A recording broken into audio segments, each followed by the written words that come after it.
Halo, Assalamualaikum warahmatullahi wabarakatuh. Welcome to my channel Marifatul Fitria. Yang belum pernah menonton channelku, perkenalkan nama aku Fitri. Hai Bun, kali ini aku mau menceritakan sesuatu tentang pengalaman aku untuk kehamilan anak yang kedua. Teman, jangan lupa ya untuk like, subscribe channel aku. Terima kasih.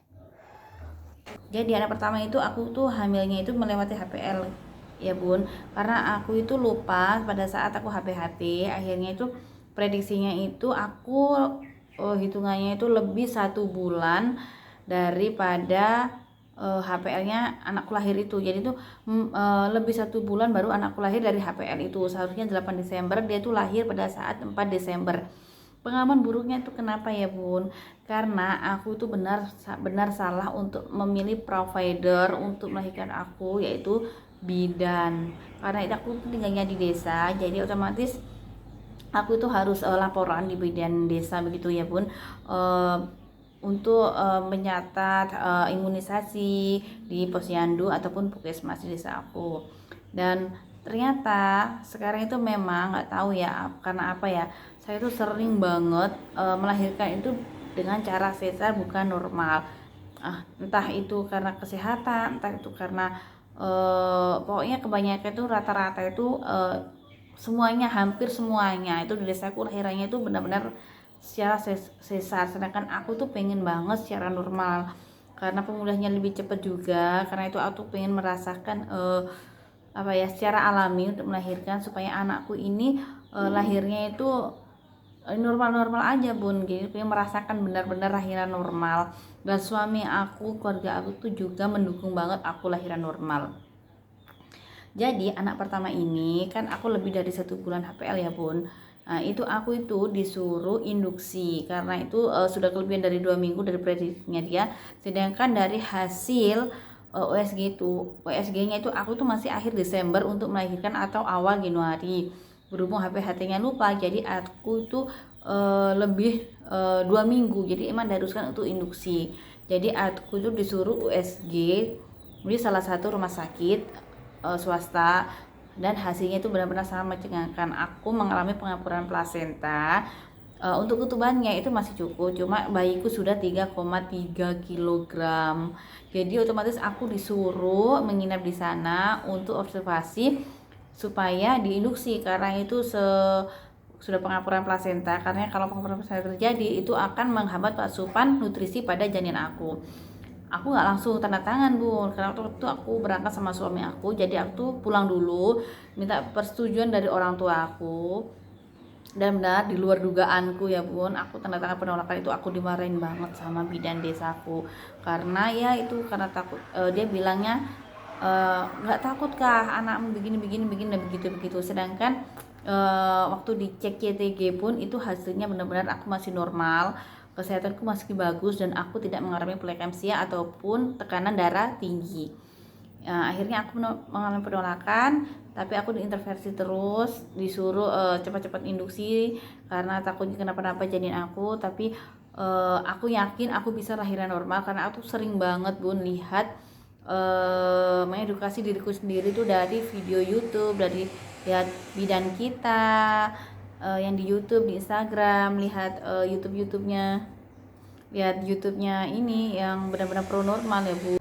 Akhirnya aku itu disuruh ibu aku untuk ganti bidan dan dokter. Akhirnya aku tuh ganti bidan yang lain. Ya, ternyata itu dia tuh pro normal. Dia tuh mau begini. Waktu aku ditanya kenapa kok baru hamil tuh baru kesini, ternyata aku sudah menyebabnya. Karena aku sebelumnya itu di bulan sebelumnya aku disuruh induksi. Katanya, mbaknya mau lahiran normal apa lahiran sesar? Aku bilang sama suamiku juga bilang aku pengen lahiran normal. Kalau pengen lahiran normal, ayo olahraga, ngepel, jongkok, sering nyapu, cuci baju, pokoknya bergerak terus, jangan sampai lemas, tiduran. Kalau mau pengen lahiran normal. Akhirnya aku melakukan hal itu, dan aku juga ditanya hasil USG-nya bagaimana sih. Terus aku berikan bahwa aku mengalami pengampuran plasenta, tapi ketubanku masih cukup. Terus dia bilang apa jawabannya, dan itu wajar Bun. Pengampuran plasenta itu benar-benar wajar di saat kita trimester ketiga. Karena pengaturan plasenta itu sebenarnya itu plasenta itu kan ari-ari ya bun, ari-ari itu kalau pengaturan plasenta kan sudah tua. Nah, akhirnya kalau bayi kita semakin tua, semakin umurnya 37 minggu ke atas, itu berarti otomatis pengapuran plasenta itu wajar untuk terjadi. Jadi tidak kenapa-napa. Jadi itu nggak usah khawatir, nggak usah harus dilahirkan secara cepat. Kita bisa tunggu itu selama kesehatannya bunda dan janinnya baik-baik saja. Dan kecuali kalau pengapuran plasenta itu terjadi pada saat trimester pertama ataupun kedua, itu benar-benar nggak wajar pun, karena pengapuran plasenta itu artinya itu plasenta bayi itu sudah tua dan mengalami kayak bercak-bercak begitu loh Bu. Jadi kalau bayinya itu masih muda, masih umurnya masih trimester awal, itu seharusnya plasentanya itu juga masih muda begitu loh Bu. Dia cuma menjelaskannya itu seperti itu, jadi kita tuh paham. Akhirnya sesuai prediksi awal Januari dia bilang itu baru akan lahir janin ini, jadi nggak usah khawatir, makan banyak, minum banyak. Dan benar, anak pertamaku lahir di awal Januari, tanggal 4 Januari dengan berat 2,7 kg Bun. Alhamdulillah banget dia lahir dengan sehat. Walaupun itu ketubanku berkurang banyak, tinggal sedikit, kayaknya aku mengalami rembesan ketuban dan mungkin aku stres banget, jadinya itu baru itu saja lahirannya itu agak lama, kan 17 jam ya Bun. Dan untuk kehamilanku yang kedua ini benar-benar aku surprise banget, itu maju banget dari prediksi aku. Yang aku pengen hamil di bulan Januari, akhirnya dia maju di bulan 11. Dan lagi-lagi aku lahiran untuk yang kedua ini benar-benar di bidang yang kemarin, yang pertama yang aku benar-benar nggak rekomendasi buat untuk lahiran normal, tapi untuk mengikuti stepnya, karena aku tinggal di desa, aku periksa lagi di situ dengan periksa lagi di dokter SPOG yang dia itu pro normal. Jadi aku lahirannya di dokter SPOG pilihan aku. Alhamdulillah di kehamilan 42 minggu aku bisa normal ya guys. Itu lahiran dengan berat badan BBJ bayi aku tuh 2,7 kg lagi, dan perempuan lagi. Alhamdulillah banget aku bisa normal. Tapi ya itu tadi banyak upaya-upaya yang aku lakukan supaya aku lahir normal di usiaku yang ke 32 tahun dengan pinggul yang sempit ya guys. Tinggi aku cuma 153 dan lewat HPL 42 minggu, lewat dari 2 minggu. Dan ketuban aku tuh waktu itu sudah berkurang ya guys, jadi aku maksimalin lagi, aku banyak minum air putih, aku banyak minum air yang ion. Nanti aku share di sini airnya yang aku minum, dan aku akan share apa-apa yang harus aku lakukan yang kalian pengen banget lahiran normal. Pertama itu kalian harus benar-benar afirmasi diri untuk lahiran normal, yakin pada diri sendiri, pada janin kalian, bayi kalian, kalau kalian tuh bisa normal. Jadi setiap hari tuh kalian tuh harus bicara sama dedek bayinya, supaya lahiran normal ya dek, bantu bunda ya dek, begitu setiap hari. Terus jangan lupa berdoa, kalau yang muslim banyak-banyak sholat tahajud, banyak sholat sunnah, itu supaya kan itu gerakannya sholat itu kan menunduk ya guys, kayak jongkok begitu kan ya, jongkok yang sujud, gerakan sujud maksudnya. Itu benar-benar supaya kepala bayi kalian tuh cepat turun panggul. Dan yang ketiga, kalian tuh banyak minum air putih yang banyak, kalau bisa 3,5 liter itu minum air putih banyak, asupan, makan buah, makan kurma, madu, itu benar-benar membantu banget aku. Yang ketiga itu aku rajin jimbol ya guys. Jadi olahraga jimbol itu aku lakukan. Kalau kalian nggak punya jimbol, kalian bisa beli, nanti aku share linknya di sini. Atau kalian perbanyak jalan kaki, jongkok, sujud, itu banyak banget lakukan untuk membuka panggung kalian agak lebih lebar untuk melahirkan normal. Nah, dan yang keempat, kalian tuh jangan panik, jangan stres. Kalian tuh harus benar-benar happy. Kalau punya masalah itu dikeluarkan aja, nggak usah dipendam. Itu benar-benar ngaruh banget buat bayi kalian supaya tetap bergerak aktif di dalam perut kalian. Yang kelima itu selalu konsultasi dengan dokter kalian. Kalau aku pengen lahiran normal dok, bagaimana caranya dok? Itu terus nomor 6, banyak minum air kelapa muda. Aku sering banget minum itu supaya ini tambah tenaga. Berhubung aku ini tekanan darah aku ini rendah ya guys, jadi aku satu hari itu minimal itu 1 kali atau 2 hari sekali aku minum air kelapa muda. Itu benar-benar efektif banget buat nambah air ketuban aku. Nggak tahu sih, walaupun mitos tapi itu benar-benar ngaruh banget di aku supaya lebih berkekuatan nih guys. Alhamdulillah untuk hamil anak kedua ini alhamdulillah banget aku bisa lahiran normal ya guys. Jadi emang aku benar-benar pengen banget untuk lahiran normal di kedua ini. Jadi aku pilih benar-benar dokter SPOG yang pro normal, walaupun jauh aku lakuin itu, jauh ke sana jalan sama ibu aku, siap kontrol, aku naik bis, aku naik angkutan karena suami aku lagi jauh LDR. Jadi aku berangkat sama anakku yang pertama dan sama ibu aku untuk periksa kehamilan. Jadi aku tuh lahirnya di 42 minggu ya guys. Waktu itu memang disuruh induksi, tapi pilihannya itu kembali ke kita. Jadi dokternya tuh benar-benar pro normal banget. Walaupun aku dikasih rujukan pun di 41 minggu itu rujukanku itu masih pro normal ya guys, bukan pro sesar. Jadi itu janin ketuban aku tuh berkurang. Jadi kita usahakan minum air putih yang banyak banget supaya ketubannya tetap nggak terlalu berulang banget pada saat melahirkan. Akhirnya aku lahiran tuh hari Senin tuh waktunya mau kontrol, mau induksi. Alhamdulillah minggunya itu sudah lahir, kontraksi sendiri tanpa obat pendorong. Lahirnya tuh cepat 3 jam dari aku kontraksi itu. Pembukaan jam setengah 6 pagi itu pembukaan 2, jam setengah 9, jam 9 kurang seperempat tuh aku tuh melahirkan secara normal guys. Alhamdulillah banget. Dan aku punya cara tips-tips buat kalian supaya lahiran normal seperti aku.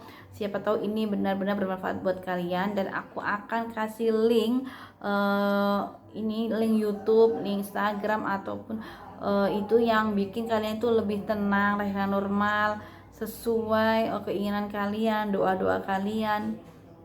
Itu membantu banget. Jadi aku tuh kalau panik aku selalu buka YouTube itu, aku pelajari dan aku tarik nafas dalam-dalam. Aku bisa, aku kuat, aku bisa, dan anakku tuh sehat normal. Dan alhamdulillah banget guys, lahirannya itu cepat banget. Dari kakaknya cuma 3 jam dari aku masuk rumah sakit ya guys. Walaupun aku itu setengah 2 malam itu aku sudah kontraksi teratur, baru aku tahan-tahan sampai aku jam setengah 6 itu aku berangkat ke rumah sakit. Jam setengah 6 ya berangkat, jam 5 berangkat ke rumah sakit, jam setengah 6 itu pembukaan 2, jam 9 kurang 4 itu aku sudah lahir guys.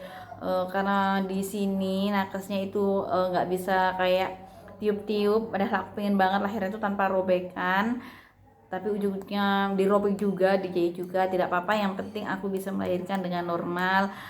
Memang guys atur nafas, memang bun atur nafas tuh susah banget dari teori. Jadi tuh aku sudah atur nafasku baik-baik, tapi tetap saja menahan rasa sakit itu luar biasa, karena itu beda banget dari kakaknya. Kalau kakaknya itu dia itu seluruh badan sakitnya, sampai pinggang sampai semuanya. Kalau di anak kedua ini sakitnya itu cuma di perut aja guys. Jadi benar-benar beda banget sama kakaknya yang pertama. Tapi itu adiknya yang kehamilan kedua ini aku bisa jalan guys. Jadi walaupun aku sakit apapun aku usahakan tetap jalan. Jadi walaupun pembukaan 2 sampai pembukaan lengkap itu di 2 ke 7 itu aku masih bisa jalan, masih bisa olahraga, jongkok, tarik atur nafas, akhirnya itu bisa maju pembukaanku dengan cepat. Mungkin gara-gara aku efek olahraga yang jimbol, jongkok, ngepel, jalan kaki setiap pagi dan sore, banyakin sujud, banyakin doa. Ada doa-doa khusus yang aku selalu aku amalkan supaya itu lahiran itu benar-benar lancar, mudah prosesnya.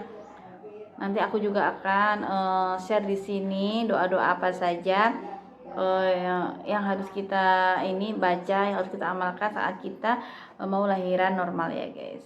Oke, sekian dulu cerita aku lahiran aku, semoga bermanfaat buat kalian yang pengen lahiran normal. Tetap jaga diri, jaga kesehatan, banyak minum, banyak makan buah, selalu berdoa, selalu afirmasi diri yang positif bahwa kita itu wanita dilahirkan bisa kok lahiran normal, asal kita itu yakin, kita tetap jaga kesehatan, tetap olahraga, dan selalu berpikir positif bahwa kita itu bisa, dan selalu upgrade ilmu-ilmu saat kita itu hamil ya guys. Jadi manfaatkan handphone kalian, smartphone kalian untuk cari-cari ilmu supaya kalau hamil itu benar-benar nggak bisa dibawa ke sana kemari, diinduksi sana sini, disuruh ini mau. Tetap cari nakes atau dokter yang benar-benar pro normal. Kalau jika memang ada sesuatu, cari second opini, dokter yang kedua, siapa tahu itu sebuah opini kedua. Kalau kalian itu kayak aku, di sini nggak bisa normal ya, aku cari dokter yang lain ternyata bisa, ya itu perlu banget ya guys. Jadi nggak bisa hanya monoton satu dokter itu saja. Kalau benar-benar dokternya ini prosesor ya guys. Ini kalau sesar itu langsung guys, kalau kita mendekati HPL terakhir itu langsung diinduksi, langsung ujung-ujungnya tetap di sesar. Jadi harus ada second opinion dokter untuk mendukung kalian untuk lahiran normal gitu guys.